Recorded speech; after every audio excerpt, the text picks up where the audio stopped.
Ladies and gentlemen, good afternoon. We are here, or I'm here, to explain about the AKAP program. Natanong po kasi yata sa Senado, parang tila hindi ho nila alam what is AKAP. To tell you straight up, ako po ang nag-coin ng idea na yon since I was with DSWD before.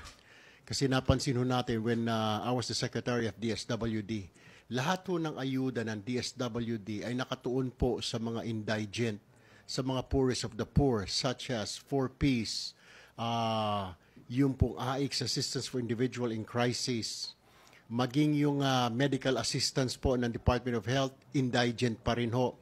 Pati yung tupad, indigent pa rin.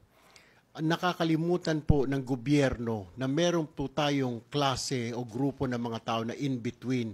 Hindi po sila indigent, hindi rin po sila mayaman. Ito po yung nakakaligtaan ng gobyerno, yung pong mga nagtatrabaho sa mga fast food, mga waiter, security guard, ito po yung mga 23,000 or less or 25,000 or less ang mga sinisweldo.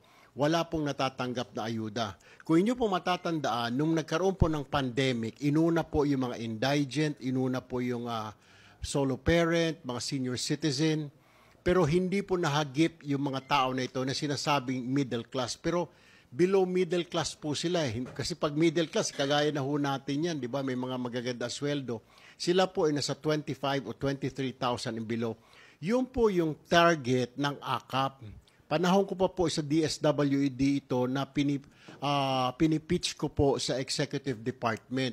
Kaya nga, nung pumunta ho ako dito, na-pitch ko po ito kay Speaker Romualdez na sabi ko, Sir, kung especially last year nung budget deliberation, since sinasabi nga po ang announcement, 500 billion ang sa budget natin mapupunta sa ayuda, pero nakita ko ho na puro nakasentro po sa indigent. Wala po siya, hindi po siya nakasentro, wala po siya para doon sa mga kababayan natin na may mga trabaho, mga rider ng Grab, mga driver ng angkas. Yan ho, sumisweldo ng mga 23,000 or less. Mga CQ, mga waiter, dishwasher. Sila po yung walang ayuda. Yan po yung pinaka-primary purpose ng AKAP. Kaya po, ako po nag-coin ng idea na yan ng AKAP, yung ayuda para sa kapos ang kita program.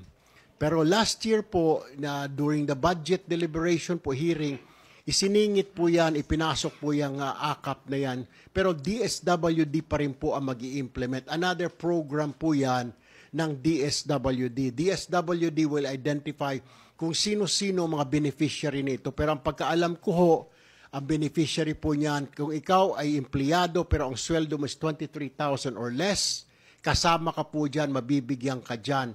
All you have to do, lapitan mo ang iyong mambabatas, congressman, district, para i-recommenda niya o i-refer ka niya sa DSWD, sasabihin niya sa DSWD, Secretary, doon po sa aming distrito, marami pong ganito, maliliit po ang sweldo, baka pwede po sila maging beneficiary ng AKAP. So it's the DSWD who will identify. One time po ito, assistance ng gobyerno, last year po ito, kasi nga po, doon sa tumataas po yung inflation natin para kahit papano to ease up the burden.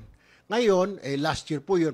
Ngayon, kung next year, isasama ulit sa budget na ito, then yun ho yung purpose lang ho talaga nitong AKAP.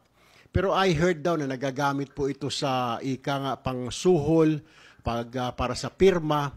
Hindi ho ganun yung idea po nitong AKAP na ito, which I was the one who made up this idea para po doon sa mga middle class, below middle class. Hindi po ito pang suhol. Ito po ay pantulong sa kanila para makaagapay sila sa mga matataas na presyo ng bilihin. Para po itong nung pandemic din ho na nagbigay ang gobyerno natin ng ayuda sa lahat ng kababayan natin, lahat ng sektor.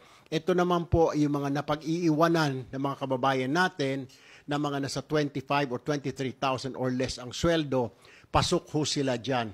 You're working at the call center, you're a security guard, driver ka ng Grab, nagtatrabaho ka sa McDonald's, Jollibee, kasama ka ho dyan sa AKAP program na yan ng pamahalaan. Pero ulitin ko po, hindi po ito, ang purpose po niyan ay hindi po ito pang suhol para pumirma sa PI. hindi po ito. Because I for one will object it dahil maganda po ang layunin nito. Hindi po ang layunin nito pangsuhol sa mga kababayan po natin. Yun lang po.